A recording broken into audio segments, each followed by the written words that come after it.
about 100 years ago, there was a curse that was placed on my family that not a single marriage would survive it. Every marriage would end up in divorce. And it went back to my parents, my grandparents, my great-grandparents, going back to the 1800s, and my cousins, my nieces, my nephews, and over the years it became like the family business. But my brother Ross took it to another level because he considered divorce an Olympic event. And 5 times he got on the podium, they put the medal around his neck, but on the 6th time, he decides to retire, to leave the field open for my other brothers. And he's then inducted into the Divorce Hall of Fame. So my childhood was a hellscape. There was no love in our house. There wasn't even like a drop of love. So I didn't know what love was. And I'd seen it in movies, I'd read about it, but I was scared of love because I knew that love went to marriage, and marriage ended up in divorce. So I decided when I'm really young that I will never get married or fall in love or even date. But when I'm 24, I'm doing a show down in the East Village at an avant-garde theater called Café La Mama. And I meet an actor there named Noble. And the show takes place in like the 1700s. So I'm playing a Quaker spinster, which is not the most attractive look, But Noble is wearing these like deep blue velvet breeches.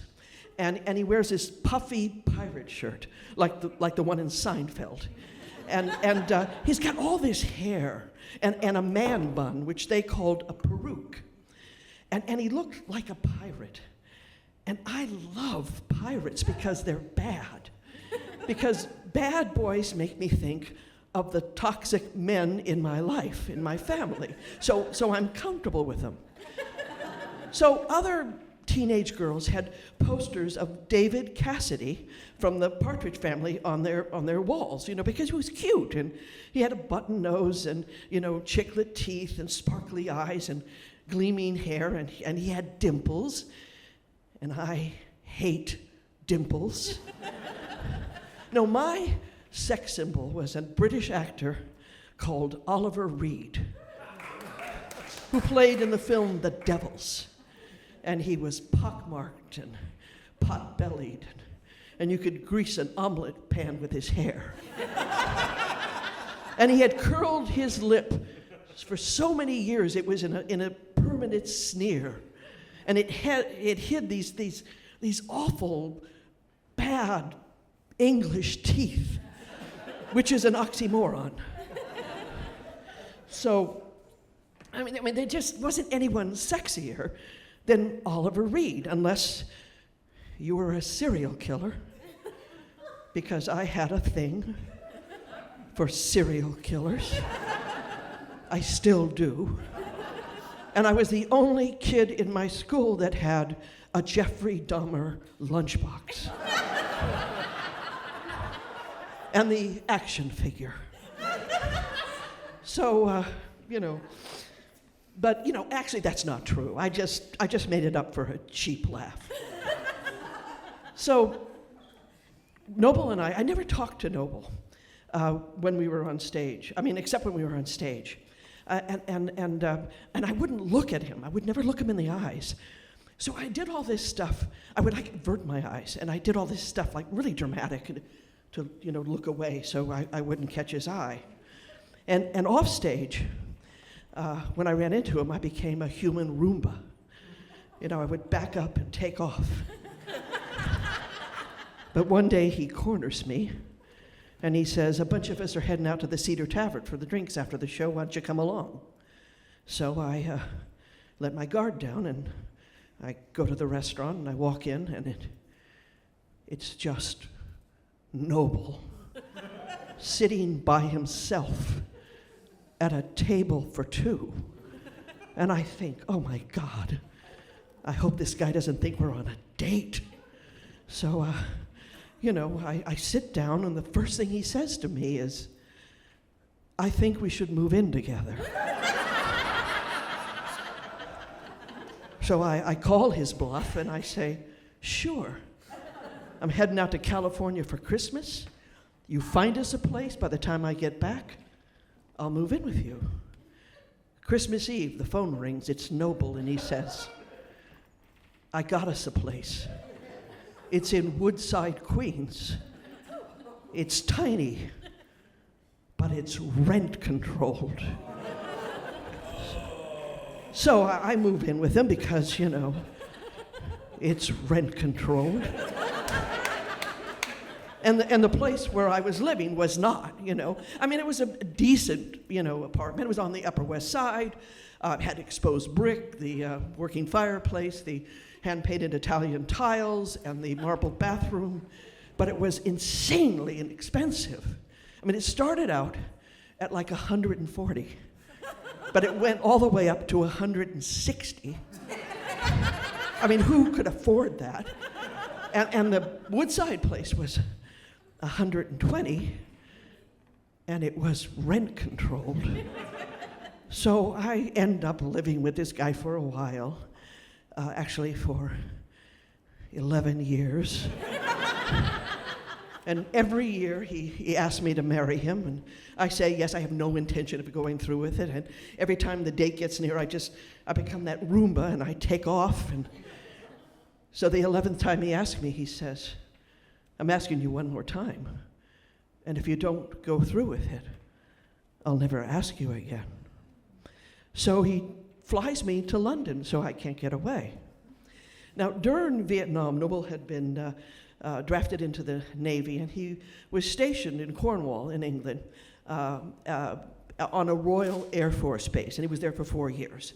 And then he spent another 4 years in the Royal Academy of Dramatic Art. So Noble had all of these royal connections, which is why in 1987, Noble and I are in Westminster Abbey, in the offices of the Archbishop of Canterbury, the Honorable Robert Kennedy, not the brainworm guy, who's going to do our ceremony the next day at St. Paul's. So he comes in, and I'm immediately blinded by something. It is not his diamond cufflinks. It's his fingernails, because he has buffed them to such a high shine that it looks like he has mirrors at the end of his fingertips. And I am so low maintenance. I have only had one manicure in my life, and it was that morning for the wedding. So I think this guy is some kind of god. So we're sitting across from him, and he reaches into the drawer, and he takes out the certificate, and he unfolds it, and it's huge. It covers the whole desk. It's like the Magna Carta. And then he takes a fountain pen in his little Liberace fingers, and he begins with all these flourishes, to fill it out. And he talks along as he does it. So he says, on this 28th day of April, in the year of the Lord, 1987, stood before me Noble Hill Shropshire, aforesaid a bachelor, residing in Woodside, Queens, New York, and Christian Andrea Therese McKenna, aforesaid a spinster, also residing at the same domicile. So Noble is this dashing bachelor, and I'm this pathetic spinster who's just been outed as the slut of Woodside. So they slap the seal of Henry VIII on the certificate, which means that if I don't give in to Noble's bestial desires, that I can be beheaded. So we fold the certificate up, we head back to our charming French hotel in Kensington, and as we're passing the front desk, the French owner says, "Oh, pardon, but there is a problem with your room. There are thousands of blue streaks all over the brand new white carpeting. So we will be charging your credit card £2,000 to replace it." So I get back to the room, and sure enough, it's covered with thousands of these blue streaks. And I figured out what happened. So what happened? I used to line my eyes with like a cobalt blue pencil, the 80s, and I had sharpened it, and I put the shavings in a tissue on my bedstand. Chambermaid comes in, and she picks up the tissue. Shavings fall down to the ground.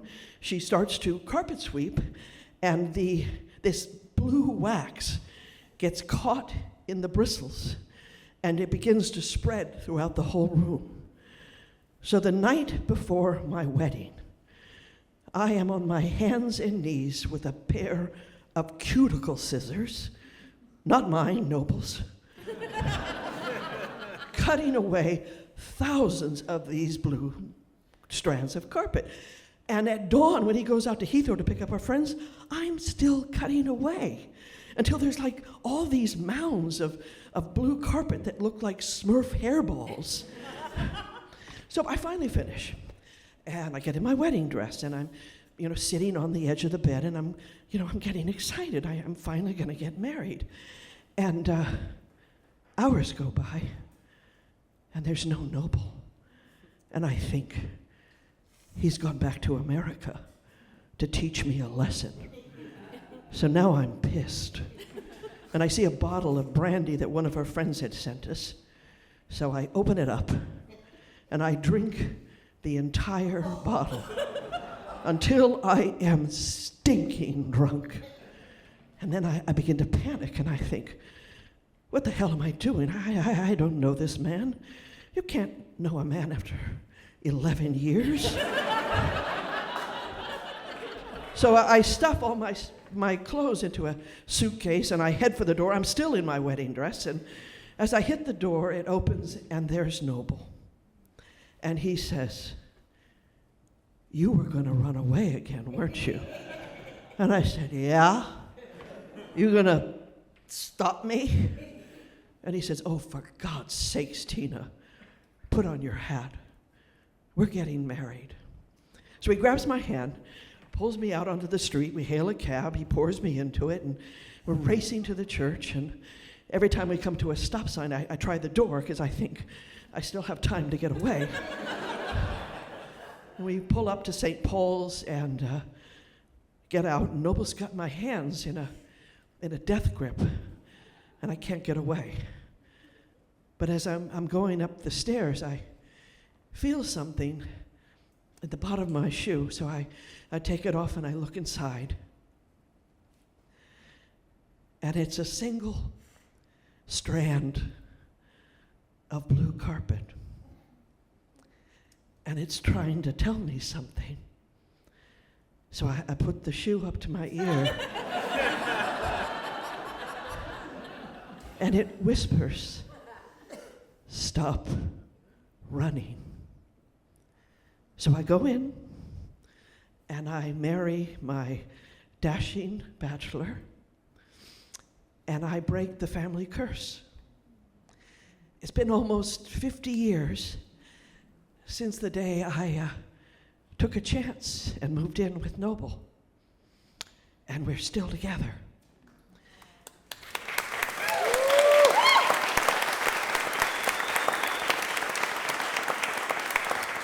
And it's not because he makes me the perfect grilled cheese every day for lunch, or, the puffy white pirate shirt, or all that hair with the peruke, or the rent-controlled apartment. Because all those things are long gone, and they don't matter anymore. And except the grilled cheese, because that's a deal breaker. And he's no Jeffrey Dahmer. He's Noble. And Noble is Noble. The only thing I've ever wanted is home, and Noble is my home.